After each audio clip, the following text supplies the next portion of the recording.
c'est la merde. C'est la merde. Vous avez essayé de tout faire, vous avez coupé sur toutes les lignes, la trésor continue à faire comme ça, et il n'y a plus qu'une seule ligne sur laquelle vous pouvez couper, c'est les salaires. Bon. Et ben dans cette vidéo, je vais vous raconter comment, quand je me suis retrouvée dans cette situation, j'ai fait pour arriver à réduire la masse salariale de 20% sans virer personne et en renforçant la cohésion d'équipe.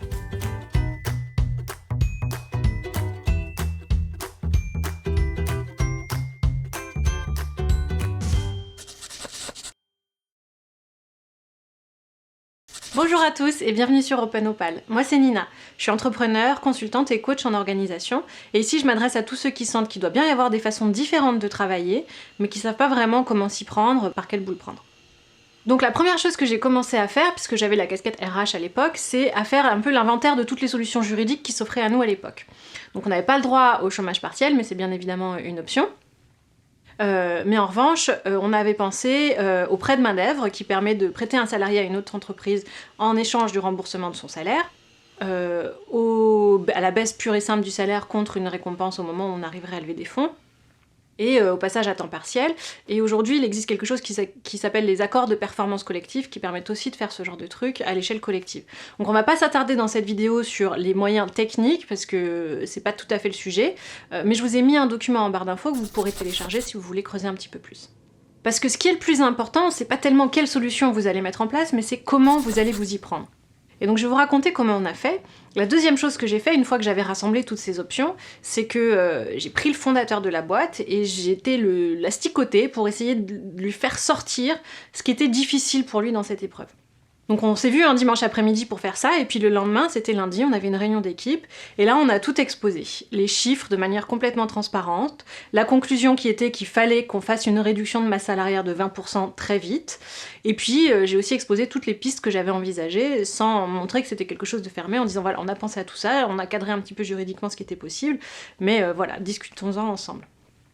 Et à peine on avait fini de parler, qu'il y a une première personne qui a levé la main pour commencer à dire « Oui, bah moi j'ai déjà pensé à cette situation, je me suis dit que si un jour on arrivait à court de cash, ça serait ok pour moi de baisser mon salaire de 20% sans compensation pendant quelques temps, 6 mois, 1 an, ça passera, il n'y a pas de problème. » Et puis petit à petit, comme ça, les personnes se sont exprimées et on a très vite conclu sur un mode opératoire. Ils m'ont demandé de coordonner et d'aller voir individuellement les personnes pour voir ce qu'elles étaient prêtes à faire. Chacun a choisi une solution qui lui convenait. On s'était donné 3 semaines pour atteindre le résultat. Au bout de 2 semaines, on avait toutes les solutions à implémenter. Et au bout de quelques semaines de plus, avec les délais juridiques, c'était fait et on n'en parlait plus. Donc le résultat, c'est qu'on a réussi à faire une baisse de masse salariale de 20% en genre 6 semaines, sans que ça crée aucune tension dans l'équipe. En fait, c'était même limite, les discussions étaient faites en une demi-heure avec moi, tellement ils étaient pressés de retourner bosser. Et en renforçant la cohésion d'équipe, parce que c'était un peu, on est tous ensemble dans ce truc, on a envie que le projet avance, donc ça a vraiment renforcé la cohésion d'équipe pour le temps qui a suivi. 6 mois plus tard, la boîte a relevé des fonds, on a relevé les salaires de tous ceux qui avaient accepté de baisser ou de faire des efforts, ceux qui ont été passés à temps partiel ont choisi de revenir ou non en fonction, et puis voilà, on avait réglé le problème sans plus de tension que ça. Ce que j'ai pas dit, c'est que c'était une équipe qu'on avait construite depuis le début en mode Opal, et que ça faisait 3 ans qu'on travaillait à avoir un collectif sain, qu'on avait mis beaucoup d'efforts de manière invisible pour que l'équipe fonctionne vraiment bien, et que c'est à ce moment-là que tous ces efforts ont payé au bout de 3 ans. Mais même si vous n'avez pas ce niveau d'engagement-là, vous pouvez quand même retenir 2 choses de cette petite histoire.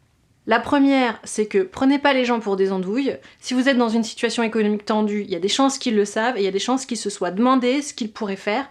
Donc adressez-vous comme s'ils étaient à votre place. Ils sont pas plus bêtes que vous, ils sont tout à fait capables de se projeter et de se poser des questions.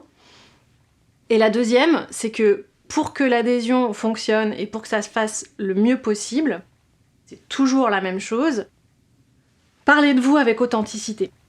Allez voir ce qui est difficile chez vous, ce qui fait que cette situation est difficile à vivre ou pas, hein, parce que peut-être c'est un allègement qui vous permet de saisir une opportunité, mais parlez vraiment de ce qui vibre en vous et ce qui vous pousse à faire cette décision et à la proposer au groupe.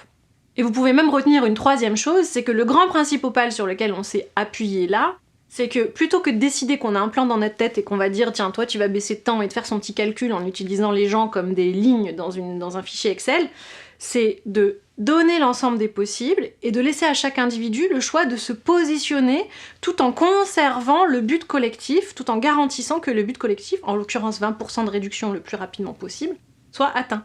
Mais laisser chaque personne se positionner en fonction de là où elle en est. Et vous verrez à quel point ça permet de minimiser les résistances et les tensions et d'avancer beaucoup plus vite vers un objectif tout aussi difficile qu'il soit, même pour celui-là. Si le contenu vous a plu, vous pouvez nous aider en mettant un petit pouce et en vous abonnant. Ça permet de faire vivre la vidéo et donc de la rendre plus accessible à d'autres. Open Opal, c'est aussi un collectif, donc si vous avez envie de vous engager dans ces démarches de transformation d'organisation, vous pouvez nous rejoindre. On est là pour vous aider, pour s'aider entre nous. N'hésitez pas, on vous accueillera avec plaisir. Et en attendant, je vous dis à la prochaine vidéo.